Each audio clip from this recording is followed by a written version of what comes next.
Hi, and welcome everyone. This is Varleigh at Lavender Sky Panther, or temporarily today, Princess Leia. May the 4th be with you all. If you know Star Wars, you see why I'm like this. May the Force be with everybody today and every day, actually. So this is May the 4th, 2025, just to mark the occasion. It's a little slide. This is my LIVE9, number 9. And we are going to talk about, yes, Star Wars. So hopefully you're a fan. If not, bear with me. The second half of the show will be less about Star Wars, maybe. As always, you're welcome to join me in the live chat. If you have any questions, topics, things you want to throw out, things you're musing about, feel free. And it can be related to Star Wars or not.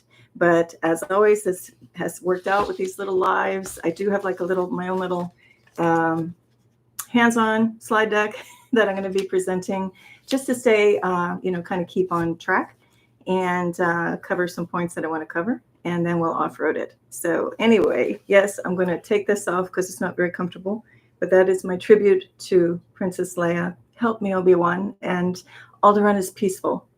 So we'll say goodbye to that. Also, that's the light side, and yes, there's a little reveal. I'm also in touch with my Darth Vader side today. So here we go. And if I can get this there we are.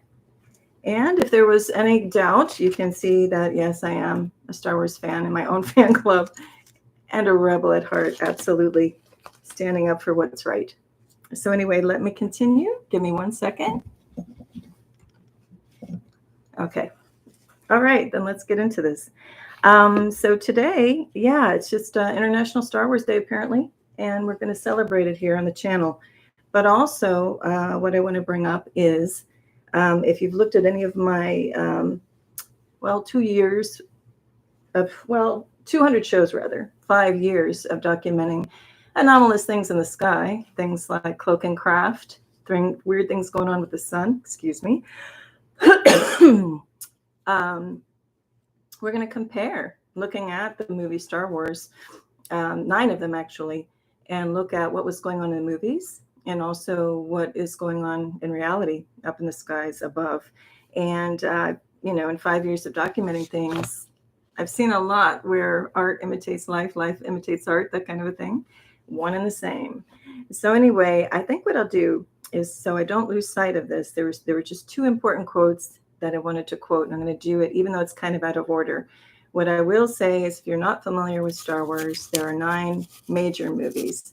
The one that kicked it all off was in 1977, called A New Hope. That was episode 4. Then came episode 5, The Empire Strikes Back, and then episode 6, The Return of the Jedi. Then that was kind of like the heart of the action in the middle of 9 movies. Then we jumped backward in time to the prequels of number 1 was The Phantom Menace. The second one was Attack of the Clones, and the third one, Revenge of the Sith, which actually, if you saw it on my community post, was in the theaters again a few days ago up on the big screen. So I did catch that, of course. It was really fun to see it again on the big screen. Now, most recently came The Force Awakens in 2015. I've talked about that on previous lives, actually, the one where I compare skies and movies, and probably I've referenced it at other times as well. How strange I thought it was the title, The Force Awakens. And then I realized after watching it, oh, by the way, this is one big spoiler alert on this. So if you plan on watching the movies and haven't before, you may want to do this afterward. Also, later on, I'm going to post in the description area. I just found a YouTube channel where a guy very astutely, very nicely and concisely summarizes each of the movies in about 4 minutes or under. I've only seen one of them, and he did a really great job. I'm like, how's he going to summarize this in 4 minutes and do a good job at it? But he did. So I'll put all those in. So if you know you're not in it, your heart's not in it, Star Wars isn't your jam, your thing, you can always go watch those 4 minutes each. And like for under 40 minutes, you can have seen everything, and the crux of everything and get a good idea. Also, I've talked about it before. I'm an old school Star Trek person, so nothing against the Trekkies. And I love the whole Captain Kirk era. And I am due to catch up on all the new, from that time on Star Trek. So I will commit to doing that this year. But anyway, we're going to get back to Star Wars and my 2 quotes. Then we'll get into my little, larger than life index card, so to speak, move through, and then we'll keep going from there. Okay, so let me get to the quotes. if I can find them readily. Okay. Well, the first thing I wanted to bring up is in the 9th movie, Rise of Skywalker, there is a festival in a desert called Pisana. And I looked it up because it was a key reference for anyone who saw the 1977 Star Wars movie, that the festival happens every 42 years. And the movie came out in 2019. So that was a beautiful little nod to the 1977 Star Wars A New Hope, because that festival would have come out if we took 42 years from then when the movie came out. That would have been 42 years would have landed us in 1977. So that, hit home right away when that came about. So any of us kids, I was about 7 years old when A New Hope came out. It totally resonated with me. Everything just seemed to make sense. Little did I know that we were, landed in this earth and are part of this ascension process and would be what, is called a star seed. I'm not really a fan of that word, but it's just somebody who we're kind of waking up in this world, realizing what are we in? It does seem to be like a matrix in a sense. Like the movie, The Matrix came out and was illustrating. Just something doesn't seem to be quite right. Some of us are feeling like we're walking between two worlds, the world of the 3D, the 9 to 5, you just do that and you die. Doesn't seem right, doesn't sit well. And then there's a greater knowing, and we're coming into greater things. Look at even in the mainstream news, they're talking about, is that a UFO or is that a drone? The bigger discussions, galactic, TIE kind of origin discussions are starting to come up. New discoveries are coming up. What's under that pyramid, really? The Great Pyramid. And lots of things are happening, shifts and changes on the planet physically. So we know we're in something new. We know something is vastly different from when we grew up, so to speak, especially if you're in my vintage. Okay. But anyway, that aside, let me get to the quote. Sorry, not a quote, but when that came up about the festival in Pisana happening every 42 years, a little bell clicked for me. And I was like, oh, what was the name of that festival? And in the Rise of Skywalker, they say it's called the Aki Festival. Well, I'm like, okay, for me, all words have meaning, and I really love to look up the etymology of them. So I found it very interesting that Aki, or just Aki, says it has origins in the Japanese language, and it has multiple meanings that are including sparkle, bright, and autumn. So I thought that's a nice touch, of what they named it. In the spirit of The Force Awakens, moving on into the Rise of Skywalker, which is just kind of analogous to all of us now that are waking up on this planet. It's time to rise and shine, if you will, radiate out our, beautiful heart space energy, and just bring more love into the world and lift it up and raise the consciousness, have a really beautiful conscious evolution here on the planet. And especially standing up for what we believe in, and especially in protection of innocence, or, that kind of idea in the epic battle of good and evil, right? Less evil, more good type of thing. So that's where we're at. So let me go to let me do one more quote to kick it off, and then I'll go to my little jumbo index card, so to speak. So in The New Hope, there's Obi-Wan Kenobi, who represents kind of like the spiritual sage, the spiritual walk and path. And he's describing what the Force is. So, of course, the title of this whole live is May the Fourth Be With You, is a play on the epic quote of The New Hope is May the Force be with you always. So in this case, Obi-Wan describes what the Force is to young Luke Skywalker, who doesn't know what it is. And he explains that it's what gives a Jedi its power. And we get into the whole meaning of what the Jedi is, the Jedi Order. But he says it's an energy field created by all living things. It surrounds us and penetrates us and binds the galaxy together. And so that is, the Force is the all that is.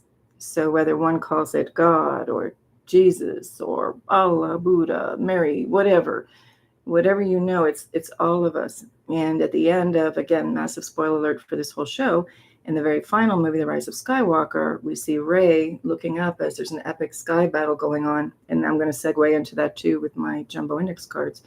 She's looking up and you think she's about to die, and she's just connecting into all of the ancestors, the Jedi Masters, before her, are giving her an encouragement to get up and rise, find that inner strength, even when you've got nothing left to give, kind of thing. And so it's, that kind of thing. It's like the Force is everything. It's the ancestors, it's the galactics, it's your higher self, wherever that is, whether you know that's within you, some kind of voice within your whole energy field, or if you look to it above, it's like, where do you see heaven? Where do you see transitioning into the next thing is all that is really. Do you look up? Technically, you could look anywhere. Okay. All right. So now we'll get into my little, I'm sorry. I'm like out of it today. So just bear with me on this show. Before I get into the jumbo flashcards, as I'm calling them, I just want to show you some props. And since this is a International Star Wars Day, I have some old school things from the 70s and 80s. And I want to start off with this. And anybody who is my age and a little older may know what this is. This is the very first release that you could watch Star Wars at home. So obviously there was no streaming, but we had cassettes, and it was a video library rental for this one. And this was Betamax that came out before VHS. So that's the back. It was a cassette, and you put it in the recorder that way. And the little recorder door would come up. You put it in, it came down, and then you had your typicals, right? Push, play, fast forward, rewind, and all that, pause. But I just want to show you because maybe some of you have never ever seen that before. So that's Betamax. Do not touch the inside, all that good stuff. And that's just all film in there, right? So anyway, just a little ode to Star Wars 1977 style. Here's the cover. And then on the back, you had the description of the movie. So not unlike some of the DVD covers now. And look at that. That's when actually there was a PG rating. No more PG-13s and all of that. I remember when I was about 7 watching this, the most gruesome thing in here, which I didn't like about it, by the way, was when the Obi-Wan Kenobi slices the guy's arm off in the cantina and you see the blood on the floor. Now, of course, by today's standards, it's like, oh, that just looks like ketchup. But to me, that was pretty horrifying. But the rest of the movie was so great, I let it slide because I'm not about watching anything graphic violence even today. Okay, so that's from the 70s. And while we're on the 70s for the movie released in 1977, I do have a game, the actual Star Wars game. And I remember when I was little, this was on my Santa Claus list. Yes, it was. I had no idea how you play the game or what went on with it, but I knew I had to have the Star Wars game. So sadly, I think my original game got destroyed in Hurricane Andrew back in 1992. So luckily, I found this in kind of like an antique shop for like $5. But anyway, I'm not going to open it up and get into it unless I have time at the end of the show. But that's the front, and then that's the back. So for anybody who has a little nostalgia for it, it's I think I've played it a couple of times. It's okay. Not so sure there's much strategy in there, but it'll do. It has the theme and it has the little figures on paper instead of like Monopoly where they're like die cast metal. Okay, so that's that. Now I have one more show and tell and we'll get into the cards. So these are authentic from the 1980s. If anybody of you were around for this, these came in with the little bubblegum packets. So I got some plain little bubblegum cards. So here's Lando's Aid Lobot. And that's showing us what's going to happen to us if we're not careful with technology. That, equipment is attached into the guy's head, right? So he's like a transhuman, he's got machine parts or whatever, but that thing commands his brain pretty much. And that was the back of these cards. Question, what color are Chewie's eyes? That gives you the answer, right? So this particular pack, as you see in the corner, was from the Empire Strikes Back. And I remember I didn't collect baseball cards, but I loved, getting these things. So we've got Leia's plan, right? I'll just show a few. This one says, okay. This one says, oh, hello there, Chewbacca. That's C-3PO and Chewbacca looking down. And then they also had stickers, if you remember. So there were stickers that came on the cards, and it spelled stuff, and it had scenes, that's from Empire Strikes Back. And then on the back, there was just a piece of a much bigger picture. So obviously, well, maybe not obviously to some of you, but that's already looking like Darth Vader's helmet, the side of it, and his eye. And then what you would do is you tried to collect all of these sticker cards and then turn it over and you made like a big puzzle, you know, to complete like a movie poster or whatever image. I don't know, actually, I never collected it all. I'm assuming it was like the movie thing. Then we had little star files. This is Captain Solo, Han Solo, and then it has little facts about him on the back. So again, it says official business, star file. And then you have classification, his height, his age, 6 foot, 34 eyes, brown hair, brown, planet of birth unknown. And it even says a former space pirate with a high price on his head, wanted in several star systems by Jabba the Hutt. And then it goes on and on. So anyway, this was just fun back in the day. Remember, before internet, this is pre-internet. So then we had entering the throne room. And I'll just kind of skip ahead. I got a stack, a little stack. I used to have a lot of these cards, and I wish I kept them all, but let me just get to the next one. I feel intuitively to show you guys. Then we had a checklist, and this was another type of card. And then I guess you could just, here, let me just see if it'll focus. I guess that just says to you, did you collect all of these? Okay. And I'll do one more. Let's end on, we'll end on a scene from Return of the Jedi. And this just shows one of the ships that sails over the desert, the sail barge and the desert skiff. Okay. And again, each card on the back looked slightly different, and that talks about it. So it was just a fun way to remember the movie, because another thing you need to keep in mind if you're a younger folk and didn't see these when they came out originally, like this was 1981 through 80s, let's just say early 80s, we had to wait 3 years, you know, for the next movie to come out. So in 1977, we saw New Hope. We're all geared up. Didn't know there'd be a sequel. This was all pretty new, the idea of having like trilogies. And then we'd have to wait 3 years, like 1980, to get to Empire Strikes Back. And so just even having that suspense to see the next movie really added a whole nother layer and depth to these movies than it's happening now. Now what happens? The movie comes out and you can even see like some kind of official preview on YouTube or something. And then in that preview, they show you the entire movie. Back in the day, the art of movie making was the suspense. And even in the previews, they wouldn't give you the whole ranch. They wouldn't show the whole enchilada. They would show specific things, but then you would be wowed by some of the wow moments. Now I see the trend is in all these previews. It's like, wow, well, that was just the whole movie. And he gave me the wow moment. I want to be surprised. Back in the day, that was it. And some of you may also remember back in the day watching the movies, going to the movie theater, the line went literally around the blocks, no matter what theater you went to see this thing. Everyone was watching it 2, 3 or more times, right? We got this, in my household. I guess I was born into that household just for this alone, because they knew whoever was going to go buy this and bring this into the household, because this and Beverly Hills were the only 2 cassettes I remember seeing first coming into these video libraries. And it was a whole new concept. And so I think I've seen this probably hundreds of times and in other languages by now. And also Beverly Hills, Cop. So it's just coming as a funny little memory to me. Okay, so I think that's enough of my little show and tell for now. Other than, you know what, we'll get one more out of the way so I don't forget to hold up these props. In a couple of the movies, since I also have shows about crystals on my YouTube channel here, we've talked about, and I'm bringing up my little flashcards from my previous crystals talks, part one. I talked about the crystals. You see those lines, those striations, crystals holding memory in them, and that you can also program crystals for healing, to do different things or to carry with you and bring certain energies along with you. And then also I talked about in the shows about the giant crystals in the cave at Nika, Mexico.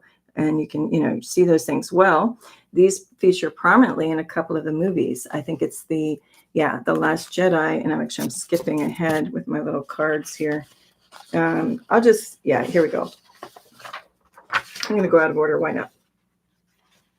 Okay, let me see if I can do this. So see, trying to bring it right up there above the animals. If you see over here, here and here, those are really giant crystals. So they brought that imagery into The Last Jedi, and they're kind of like backlit with red. And then over here, you can see closer, I guess, over there. You see what I'm pointing to? Where the TIE fighter is, just to get the scale of its flying through the caverns. So, these are really giant crystals. And if you watch my, previous Skies and Movies show, you'll see, I go through all the predictive programming and hint drops that you'll find in some of those movies. So let's move along here. And sorry if the turning of the pages is really loud, but I don't have this table set up quite how I'd like. Oh, let's take it away from the speaker. That might be smart. Okay. Now, I started off with the quote with the Obi-Wan Kenobi about the Force. What is the Force? And we'll just segue right into, I'll show you a picture. There's Obi-Wan Kenobi, or Ben, and he says, that epic line, if you know Star Wars, all of you know it, that's no moon, it's a space station. And I do cover that on my Skies and Movie show, so you can look there and talk about it more.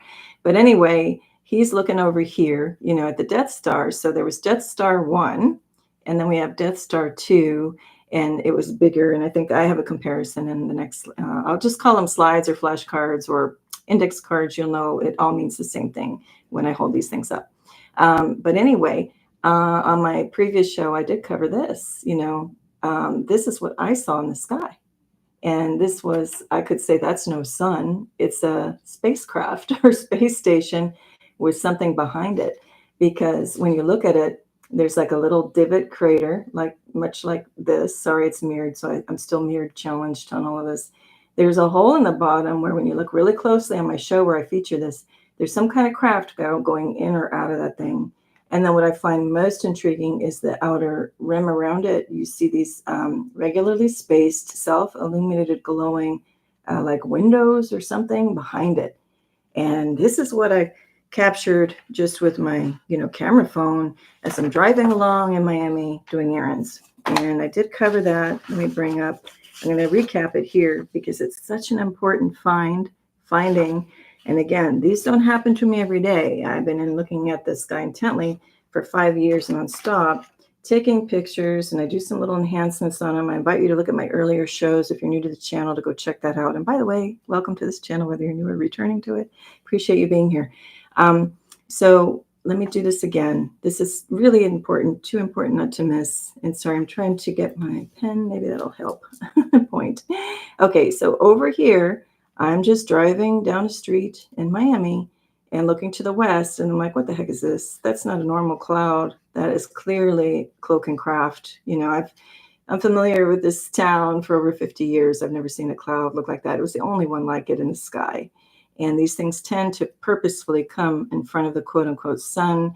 I put sun in quotes. Please watch my channel to see why. You can find out. I think I talk about it, probably drop it in on every show, but especially in the Skies and Movie show, I talk about it. But anyway, this thing starts just moving along purposefully right in front of the quote-unquote sun. Well, down here, that's where that thing has already crossed over what's supposed to be the quote-unquote sun. See it there? But that's not the sun because we would not see it backlit like that. There's another light source shining behind it, and which is not that. So we know it's a separate object, right? Well, boy, I did not know what exactly that would mean. So here we see it. There's a little more here. I'm going to pull this closer to the camera.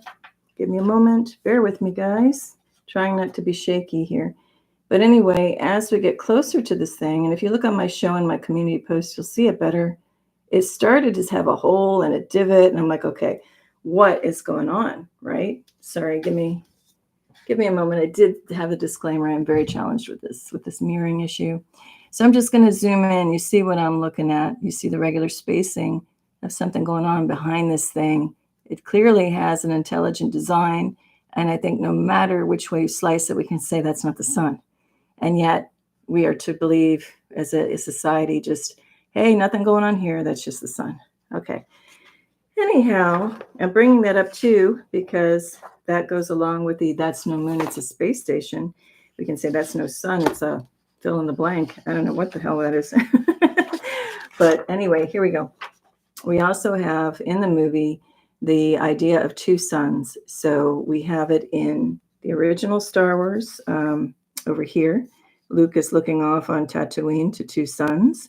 We have it over here with a prequel movie in The Revenge of the Sith. That's the ending scene where you have a couple, Aunt Beru and Uncle Owen are looking off at two suns in the distance. We have in The Last Jedi, we have Luke over here meditating, looking out over two suns. And then we have the final scene in Rise of Skywalker where Rey is looking at, her droid, oh my gosh, I am blanking on his name, BB-8, are both looking at two suns, off in the horizon. So anyway, a lot of predictive programming and tells. And the reason why I'm bringing that up is because just the other day, last week, I posted this to my community post area. I captured on, camera a couple of, the sun at sunrise doing something very peculiar. So as we look over here, down here, if you can see, okay, here we go. The sun, I'm looking out to the west. I'm outside on a rooftop. So the sun looked like almost horizontal. It expanded and it's like, what the heck is going on? And then I zoomed in over here to see what's happening. And sure enough, that looks like a glare if I was looking through glass, but I'm just straight up looking at it. I saw it look like that to the human eye. Then just a couple minutes later, it goes back to looking like more or less a normal ball, you see? So it's not like that expanded view. It's more or less, a ball. But when we go in even closer, what's going on to the side of that thing, right? There's a lot of weird things happening around it. So of course, I went in and did my typical enhancements. So either up or lower the contrast, brightness, and color saturation and play with it. And it can even be while I'm doing it on the phone. And right away you see interesting things pop out. So here's the little enhancement progression of that, that state of the quote unquote sun when it went out, and stretched out. And so as we look closer and closer, we see some different interesting things happening around it. So hold on one second. I'm trying to find a better way to do this. Sorry, guys. So anyway, it's starting to look like there's some type of objects happening around here. And I'm just going to jump to the final one. So we see this line, see this straight line, and it's coming down this way. It's like a big object in there. And at the top, we see like machine parts around the profile of this thing. So once again, I'm talking about how there's artificial tech up there that's between our view of the sun, that the real sun would be beyond, but this thing glares up big to obstruct our view of the real sun, plus all the sprays. You can call it stratospheric aerial injection. You can call it chemtrails. You can call it whatever you want, but it's artificial crap sprayed up there to obscure our view to see not only our original sun beyond, but also any objects coming into, our territory, the Earth's neighborhood, so to speak, from, space. So anyway, here we go. We've got clear lines, though, here and here. So there's some type of massive object happening at the point that this quote-unquote sun just stretches out, okay? So now we're going to go to that side-by-side view of just a few minutes later, that same stretched out sun now becomes rounded, okay? So just a couple minutes, maybe even just a minute later, then the sun goes back to being more or less round, right? And then with progression, we see that, hey, what's going on over here? There's like a vapor trail coming straight across. There's weird objects being illuminated coming out the side of this thing. This is a craft up here too, by the way, and that's a lens flare, okay? So here we go. I'm trying to get this again. Sorry, mirror challenged. Over here, we see some more development. In the middle, we see even more clarity with some objects happening.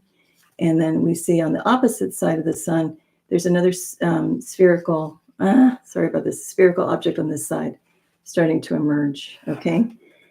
And then I'm going to go really zoom in on that weird bulge coming out of the sun. It's almost like somebody stuck a pin in a balloon and that's the air bursting out of it, is the energy of it. But look at this. So, when I zoomed in, again, we got that bulge on the other side. So there's second object, second sphere happening behind this object, which is not the sun. I'm going to say it, not the original sun anyway. And then look at this. The more you look in this on my community page, we start to see some weird stuff. So this is like some type of substance that's camouflaging over a sphere. And then this looks like a separate craft coming out of the quote unquote sun. This looks like something different altogether. So here we go. That's the zoom in on that. And, we just see there's like some kind of spherical object behind here. And it looks like almost like these things are coming out to grab it, to pull it in. Also, that's another way to interpret it. It's just very bizarre.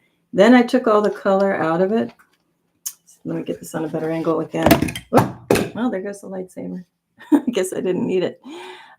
This becomes really fascinating. So this is zoom in on those weird little appendages like coming out of the sun to grab that thing, like I said. But now look at this. This looks like a defined, it looks like a perfect rectangular shape with holes in it. Like if you had a brick turned on its side and you see these holes, you know, so there's some type of object, rigid object happening all right here. What exactly is going on? I don't know. But I know that's not what our original organic sun used to look like, or what we are told or not told is going on around the sun. So anyway, this is also once more on my community page. You'll be able to see it a little bit better. Very intriguing. Can I tell you exactly what it is? No. But those are just things that I'm observing as being highly strange, anomalous, and worth talking about, or taking a look at your own at any of these things. If you go out, I always put the little challenge, fun challenge out there. Go out 5 minutes a day. Just really observe the skies around you. Look up at the clouds, seeing any strange activity. You know, one cloud that just seems to sit there forever and never move. Strange, especially if other clouds are kind of moving around it. 2 clouds that seem to kind of come together. Again, wind physics, air physics does not work that way. They would never do that if they're in the same altitude and right next to each other. They would move along in one way or the other, right? Okay, now we get to the other fun part, and I put this on my community post. If people had a chance to look at this before the show, if not, no worries. But I did repost this show from back in June 2021, where I stood there and I observed a very strange night sky battle with Backlit cloaking craft.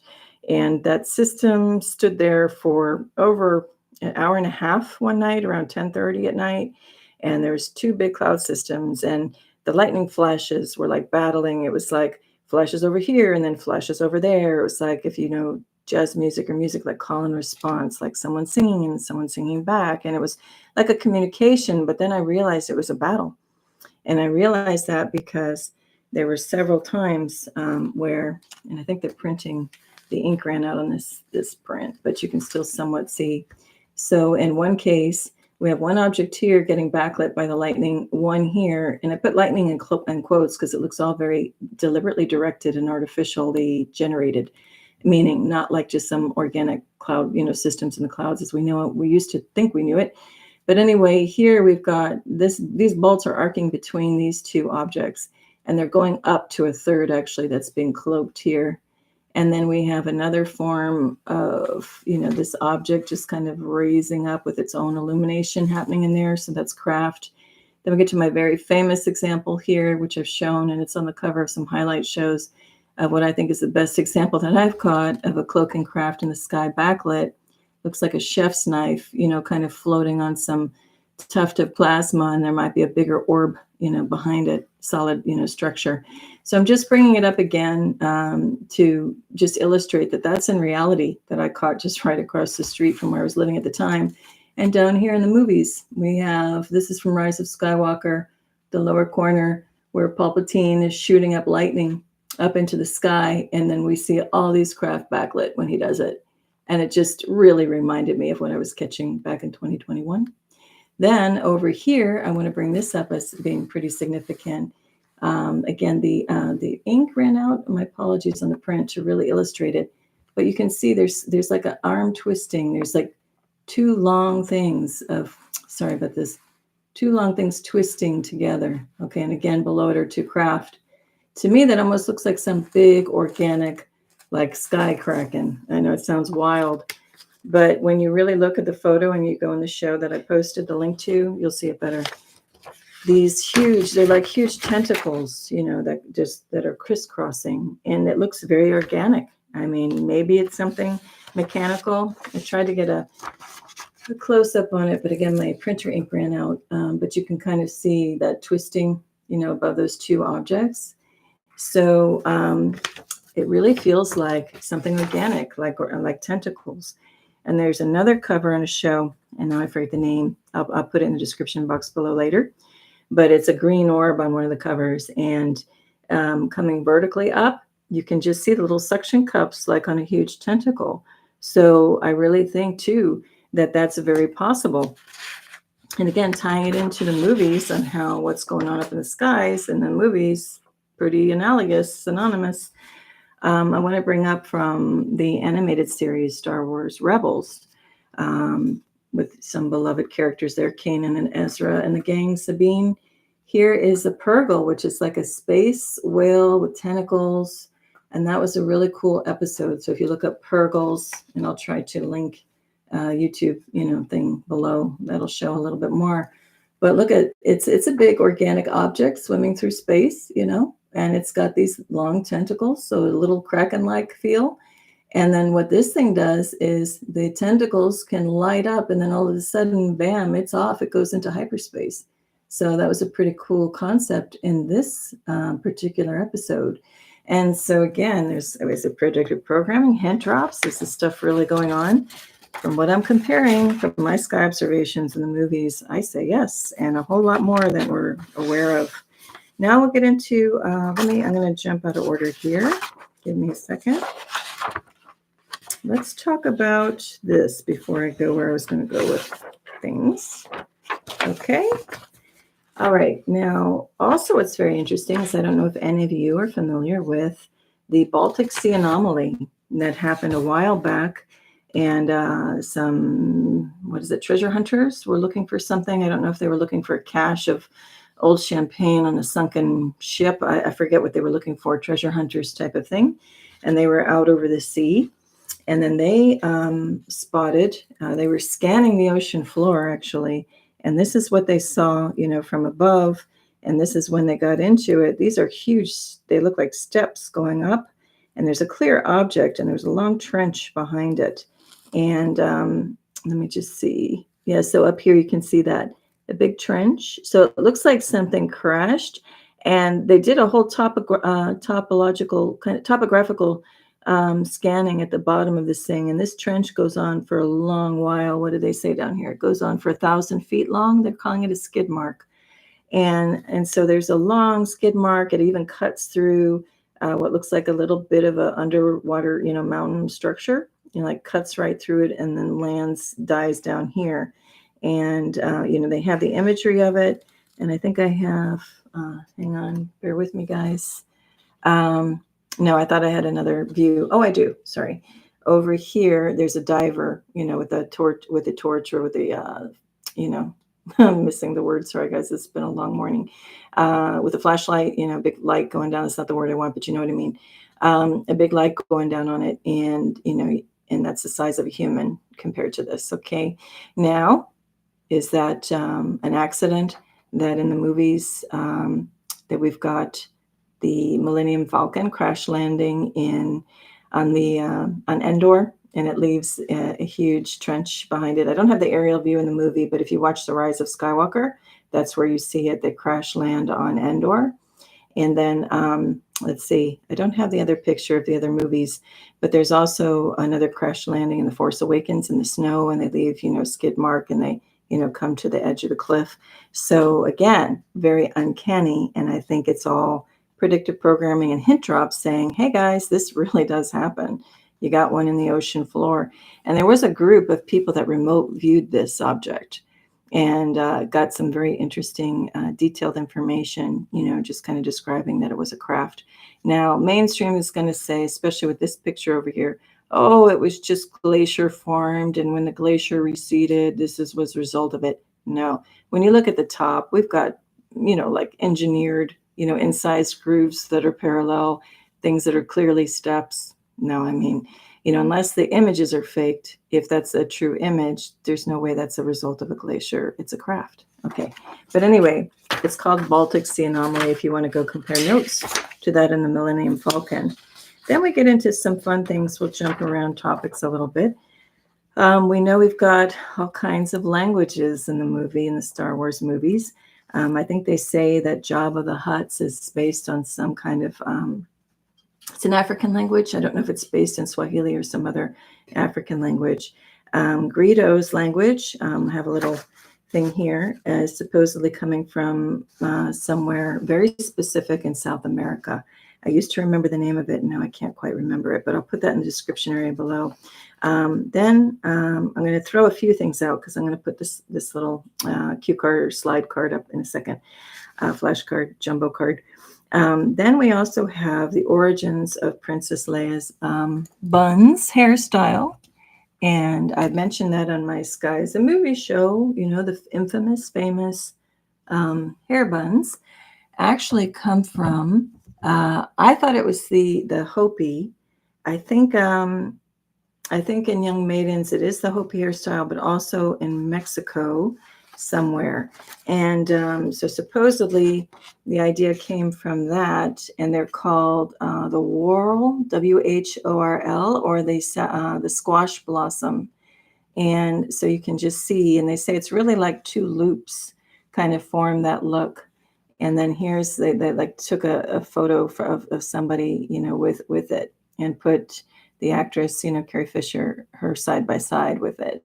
So that was supposedly inspiring it. And, you know, obviously if it was used in the native cultures, especially if it was the Hopi, someone can correct me if I'm wrong, or if it was just some other Mexican, you know, culture, you know, type of thing, specific, then we'll see. But it would make sense that, you know, the New Hope is based, you know, has the Hopi, you know, driven in there.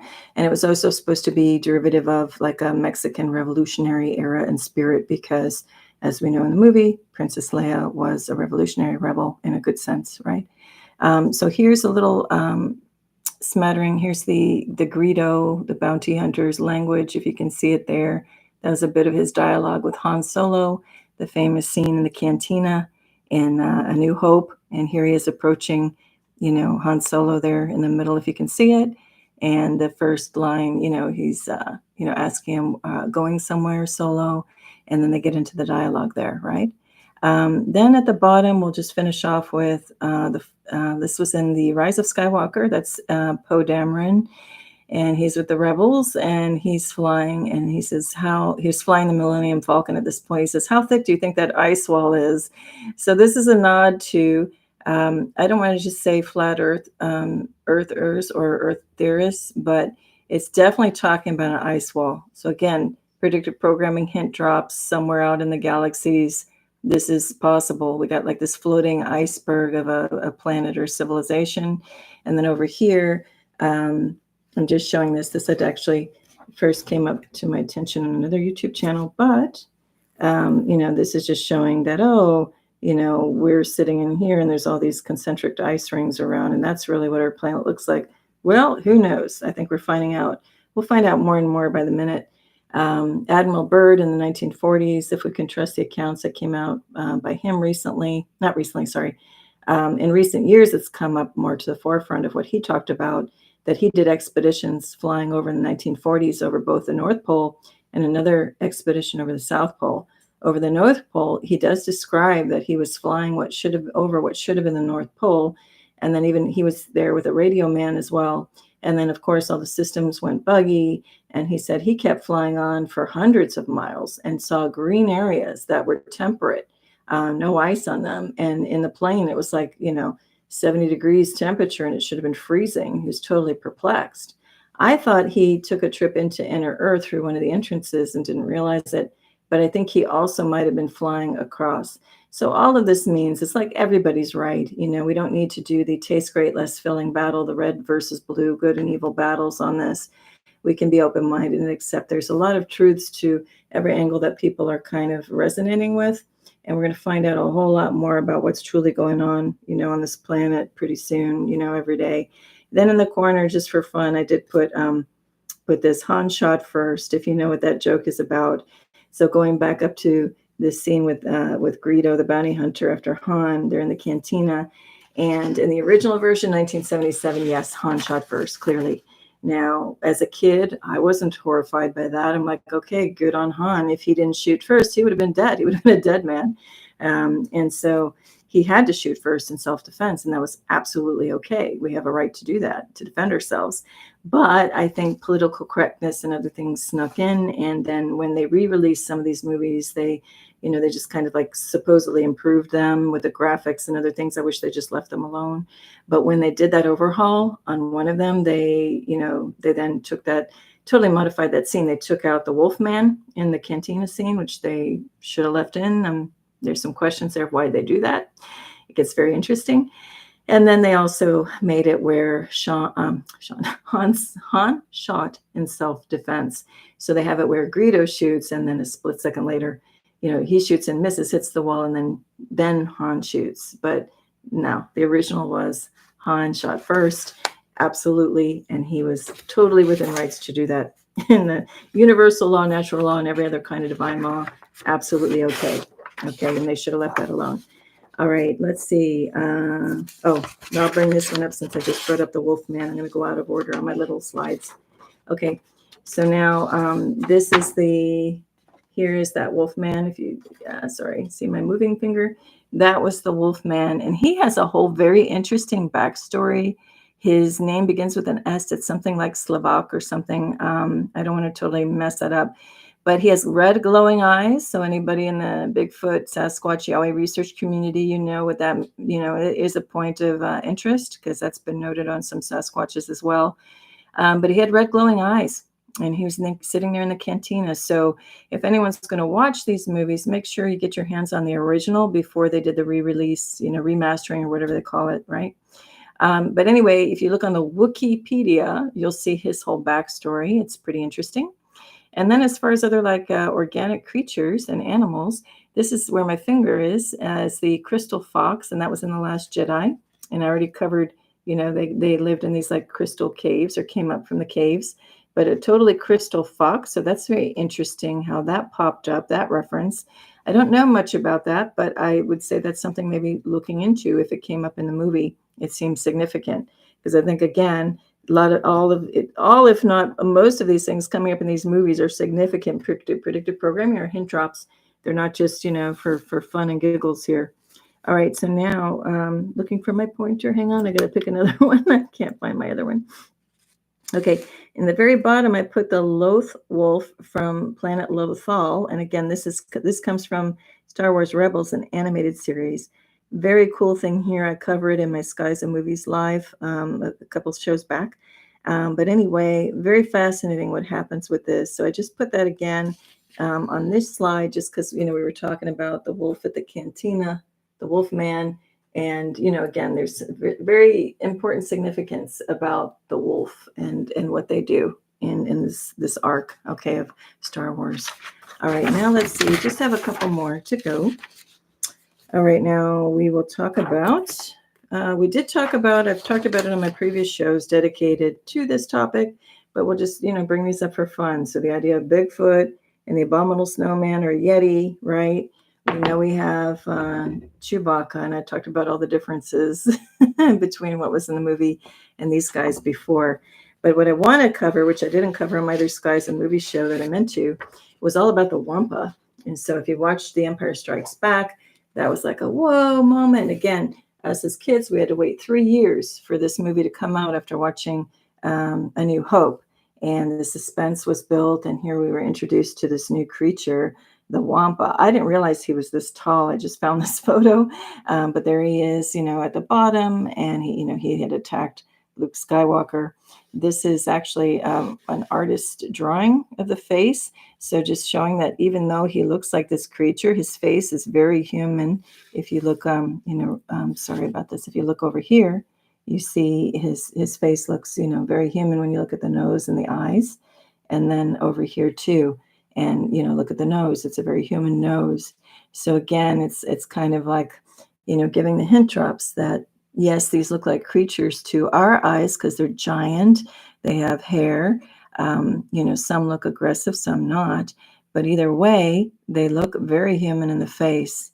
And so it goes back to, to my other shows that the Sasquatch, they're people. In most cases, there's, I guess, exceptions in different types of creatures out in humanoids in the galaxy. But anyway, that was a whole nother story. And then we have the classic, I just am bringing up here, that Chewbacca, of course, was representing the Bigfoot or Sasquatch, because about the time that this movie came out in 1977, this image is from A New Hope. There were a lot of sightings, a lot of Bigfoot sightings around that time. And then we have the smaller version, because there are a lot of smaller versions of a Sasquatch type figure. And that came around in Return of the Jedi in the 80s in the form of this Ewok. And then on this above, I'm just showing, because if people didn't watch the prequels and the Revenge of the Sith, the prequels, the third one, these are all Wookiees on a beach, and they're fighting the bad guys. And they are on the planet of Kashyyyk, is where all these Wookiees are and where Chewbacca was from. Just as a little fun fact, okay? All right, now we'll get through the rest. I only have about a couple more pages here, maybe 3 more pages or so. All right, then getting back to craft, what's in the movie and what I'm really seeing in the skies. Okay, the top image is a bunch of craft coming in response to Lando's call for help, to help defeat, the Empire, and tons of craft in there. And those are all different shapes and sizes of things that can exist out in the galaxy. I'm sure they based a lot of those on fact. And again, sorry, these last pages, my printer ink ran out, so it's not as clear to read as it was intended. Anyway, I'm bringing that up because there's all those craft. And like I said, in what I discovered in the skies over Miami, across the street in suburban Miami, this is the craft I saw backlit up in the sky, okay, when it was lightning out and whatever. So I know they exist. This thing was huge, and it was, that's clearly a craft. Now over here, this is in the Rise of Skywalker as well. This is Kylo Ren and this is the Knights of Ren ship, okay, and that had just landed where they were going to be having that festival of Pisana, and that thing I can't remember the name of the planet right now, but anyway, this ship. What's interesting about it, and I have that as a little placeholder, is that in a couple of movies, if you watch that ship going by. I think in The Last Jedi, but mainly, maybe it was only in the final movie, Rise of Skywalker. I can't remember. But anyway, there's a scene where it's hiding out on behind an asteroid. And then the moment it goes to move to fly back to the home ship or whatever, you see this exhaust. It looks like very dirty, black, like smoke type exhaust. And that was very interesting because also at the intro of Rogue One, a Star Wars story, there's this, triangular shaped ship from the Empire. It's flying over toward the beach, this black beach, to go find Jyn Erso. And in the back, you see these white trails, vapor trails. So even though we may look up in our real skies and see cloak and craft, as I've been documenting for 5 years over here, these craft, you can tell that they're cloak and craft a lot by their vapor trails and the trajectories and how they're moving. So I found that very interesting that level of detail is in these Star Wars movies, because they're showing vapor trail. And I think they were making a joke. I don't know that any of these craft can actually jump and leave black puffs of smoke exhaust like you would an old clunker car like from the 70s. But maybe they can, or it was just a joke to get your attention to see that, yes, these craft leave vapor trails, even though they might have sophisticated means of energy power sources. For whatever reason, there's some that also leave vapor trails. I think that's very possible, depending on what type of technology is used to fly the thing. Now, maybe mental, I know there's craft that you can maybe you become one with the craft and you use your mental capacity to fly it or whatever. Maybe that doesn't. But there's also maybe older models, and depending on what timeline we're talking about, and time frame, the entire Star Wars, the heart of it, episodes 4, 5, and 6, A New Hope through Return of the Jedi, are supposedly based on something very real that's happened in the galaxy, the Orion Wars. And that was a certain point of time where all of that activity happened. So it's kind of taking a snapshot of that time. Is that happening right now above our skies? Not necessarily, but there could be other skirmishes and things going on. Or we're seeing residuals of battles happening up in the sky, like where I caught that backlit craft, that seemed very much like a battle. So another thing is, are we seeing stuff real time in our sky? Are we seeing, leftovers of, residuals of vestiges of, battles that have happened at different timelines? And we're kind of having like a morphed, timeline view. I don't know. These are just ideas that I'm throwing out there. But I know that I have seen craft up there engaged in a battle, at least in 2021, backlit, hands down. I think there's also some art from like 1571, something around there. If that can be relied upon, that surfaced recently, where there's like a woodblock carving of over Cologne in Germany, and there was this battle, and it's just, you know, more basic illumination style drawings of that time. But you see a craft that looks like the one that I, you know, showed earlier that looked like the butcher's knife, and you see all other kinds of craft up there. So that looked like it did happen over this town in Germany. So was that a real-time battle happening? Were they glimpsing, you know, a different dimension, different like time slip? I don't know, but that was recorded supposedly. And that doesn't surprise me because I have the evidence from, you know, 2021 myself. Anyhow, let's wrap this up now. So, then we get to the concept of, yeah, I'm kind of skipping out of order. We get to the concept of the Force ghosts, okay? When the Jedi pass, you know, they turn into this Force ghost, and you can tell that they're in the other world because of their glow. Their aura turns this blue, and they turn like a hologram-like, right? And so, you know, that happens with Obi-Wan Kenobi, with Yoda. And then we're introduced to a really interesting concept of the Force ghost. So up here in The Empire Strikes Back, Luke has just been attacked by that wild man, like that Wampa, you know, abominable snowman type thing. And then Ben appears to him, Obi-Wan appears to him as a Force ghost. But what was incredible about this was waiting for it for 3 years, but also after the first movie was released. But then seeing him come on big screen, and Obi-Wan was just huge, you know, over this tundra, you know. And so that was interesting too, because we had seen like Force ghosts are just, you know, your size.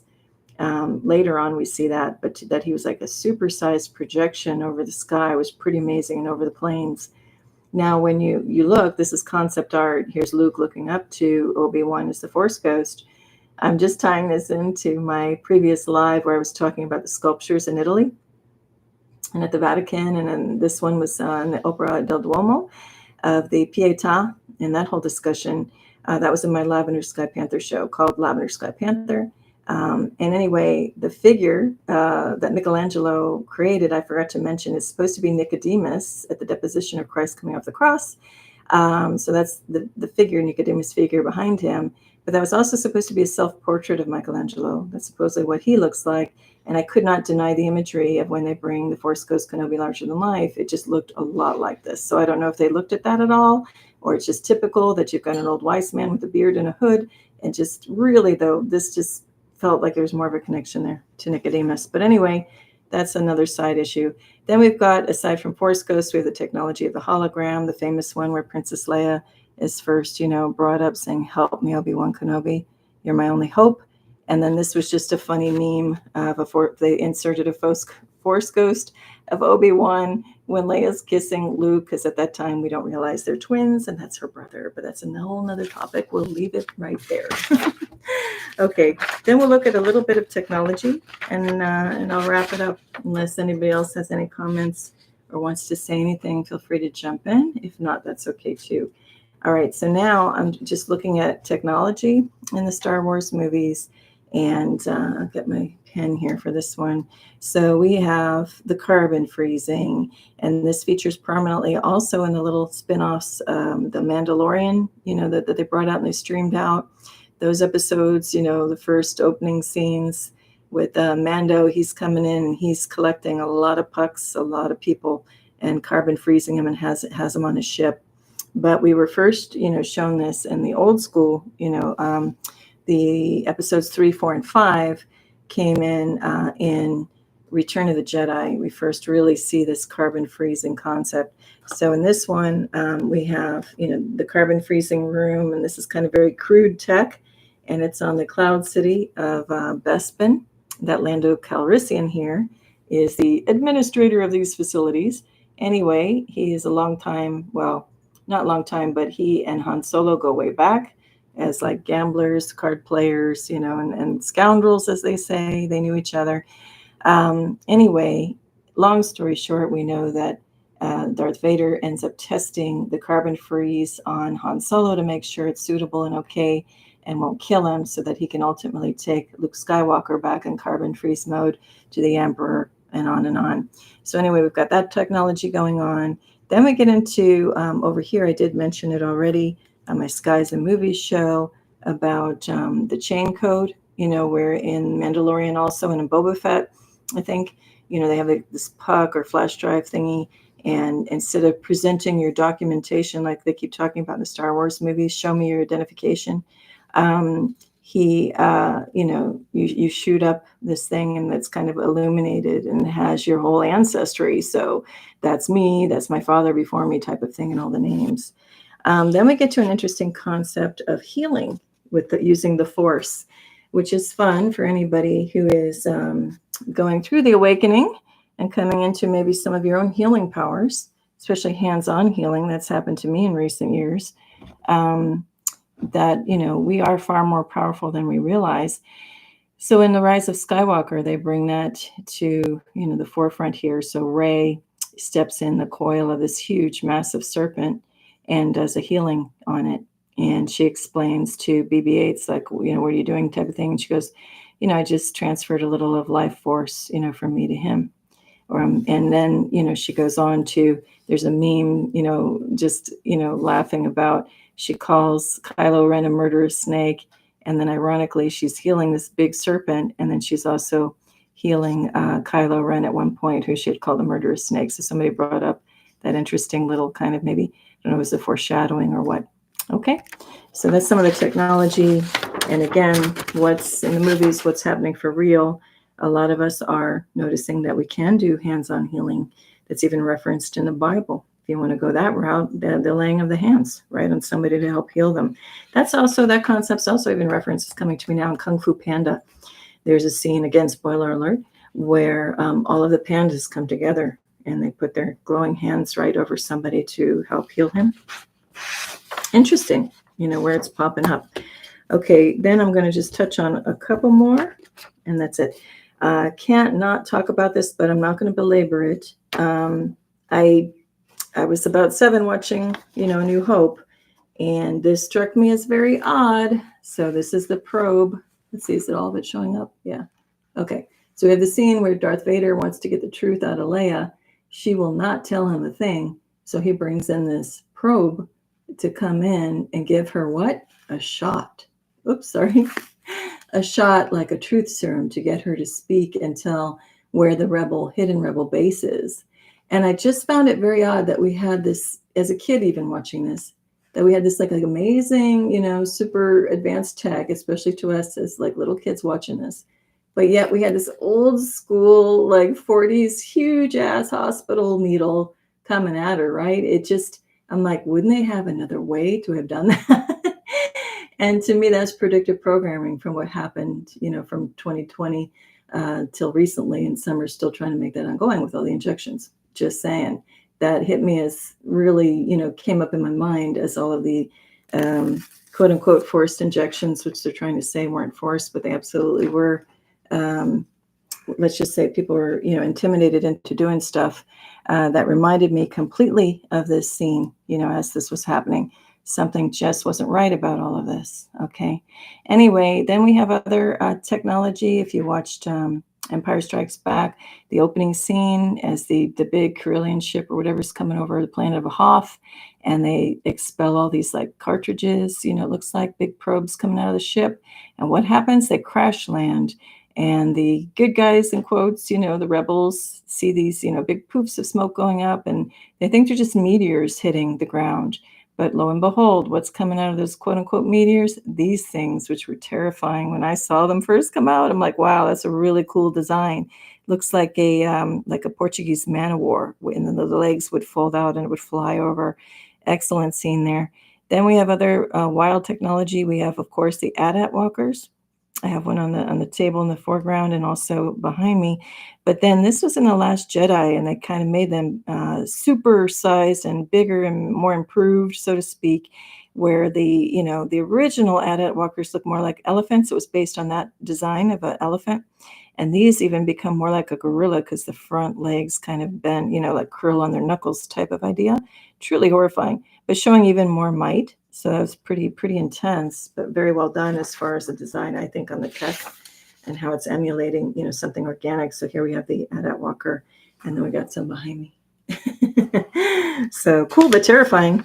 And they include these two. I think the what is it? I'm going to get it wrong. Star Wars fans don't come for me, but I think it's the AT-ST is the little version that like comes out of these things, and it's even smaller, but still very intimidating and wanders around.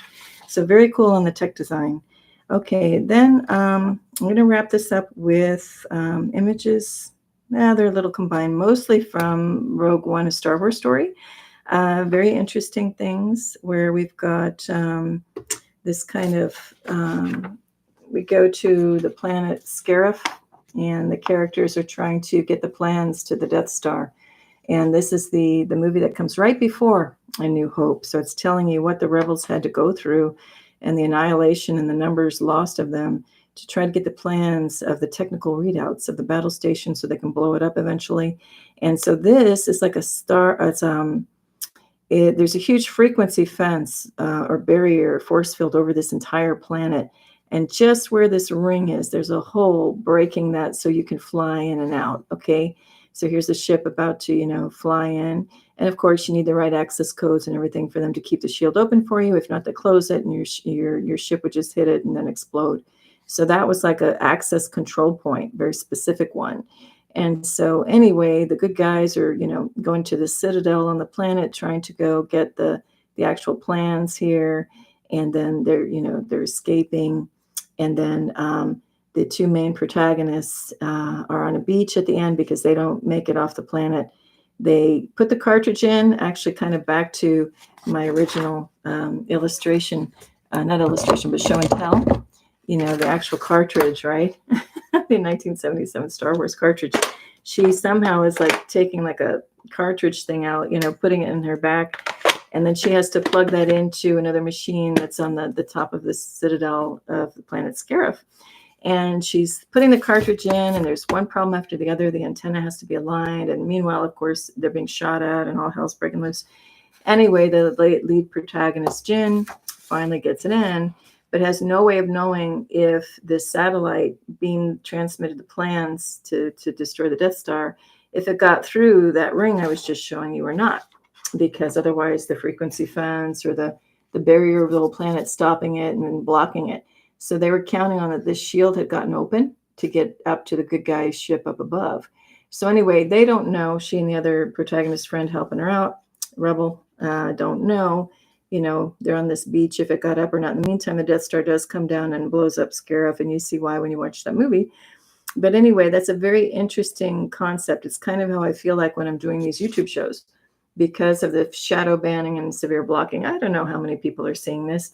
I know it's far more than what the numbers say, but when I do these transmissions, it's just like, I know someone's getting it somewhere, and whoever needs to see this does. But anyway, it was just kind of, that hit home for me as far as art imitating life and life imitating art. Then I'm going to close just on this really cool tech. Like instead of a compass, it's called a Sith Wayfinder. Okay. And this one, it's like a pyramidal structure, and they just like put these. I love it that they hardwire stuff in, because even now in tech, what we have like the Bluetooth stuff, but no, here they have to do old-fashioned cables and put it into a navigating system of the spaceship.